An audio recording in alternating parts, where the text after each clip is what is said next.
Welcome to Nightfall Crypt, where the shadows come alive and the unknown waits in the darkness. I've seen a lot in my time as a forensic nurse. Trauma, violence, the worst humanity has to offer. But nothing ever made me question reality the way she did. She was an older woman, slight and frail, admitted to our hospital's lock-up unit. She had a long history of mental illness, but something about her case was different. From the moment she arrived, she insisted she wasn't sick, that she was being haunted. Not just haunted, abused by Tiberius. That was the name she whispered every time we asked who hurt her.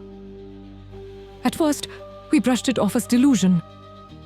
Another name in a long list of paranoid hallucinations. We were wrong. It started small. The first night, she woke up screaming. We rushed into her room and found her curled into a ball, clawing at the air like she was fighting off something invisible. Her lips were split.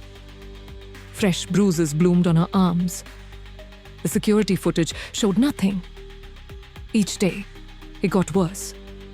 We check on her, do normal care, leave. And moments later, she'd let out a shriek so blood-curdling it made our skin crawl. We'd rush back in. Her face would be swollen, her eyes blackened, her sheets tossed to the floor as if something had thrown her from the bed. But we never saw her do it. And we never found a logical explanation.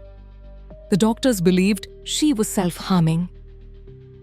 They put her in protective restraints, strapping her wrists and ankles securely to the bed so she couldn't hurt herself. I remember the way she looked at us that night. Her eyes full of something worse than fear. "You don't understand," she whispered. "Tiberius doesn't need my hands." Her words stuck with me, lingering like a cold breath down my neck. By morning, the bruises had deepened. New scratches, long, jagged lines, ran down her arms. The restraints were intact. No one had entered her room. And yet, her food tray sat overturned on the opposite side of the room, as if it had been thrown. None of it made sense. The next few weeks were a nightmare. The air in her room felt wrong, thick with an oppressive weight that made it hard to breathe. Nurses reported hearing whispers when no one was there. Objects moved on their own, a chair sliding across the floor, a cup tipping over when no one was near it. One night, as I checked her vitals, she grabbed my wrist, her nails digging into my skin. "He doesn't like you," she murmured. A shiver ran down my spine. "Who?" I asked, though I already knew the answer. "Tiberius," she said, her voice barely above her breath. "He watches you." I left the room quickly, feeling unseen eyes burning into my back the entire way. Eventually, she was discharged. We never knew what became of her. Maybe she got better. Maybe she didn't. But the room never recovered. It became the room, the one nurses whispered about, the one no one wanted to be assigned to, because strange things kept happening. If there was going to be an emergency on the unit, it was in that room. Patients coded there more than anywhere else. Lights flickered erratically whenever it was occupied.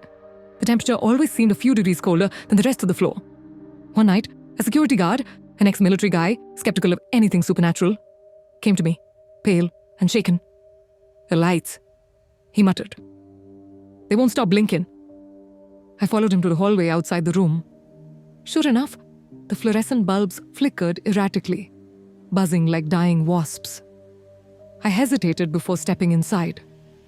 The second I crossed the threshold, a wave of nausea hit me, heavy and suffocating. The room was empty, but it wasn't. I felt something there, something watching. The blinds trembled. A metal tray rattled softly on the bedside table. I stepped back out quickly. The second I did, the lights stabilized. The buzzing stopped. I turned to the guard, my voice low. "Did you feel that?" He nodded. We never spoke of it again. Years have passed, but the room remains. Still colder than the others, still prone to unexplained events. Some nights, when I walk by, I swear I hear the echo of her voice, soft, distant. It was Tiberius. And I wonder, did she ever leave? Or is she still there? Trapped, just like him. And so, the shadows grow darker and the mystery deepens. But this is only the beginning. What lies beyond the door? Who or what is behind the whispers?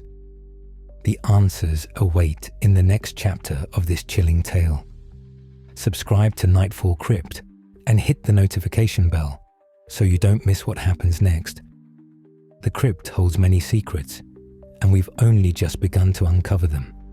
Until next time, stay in the light if you dare.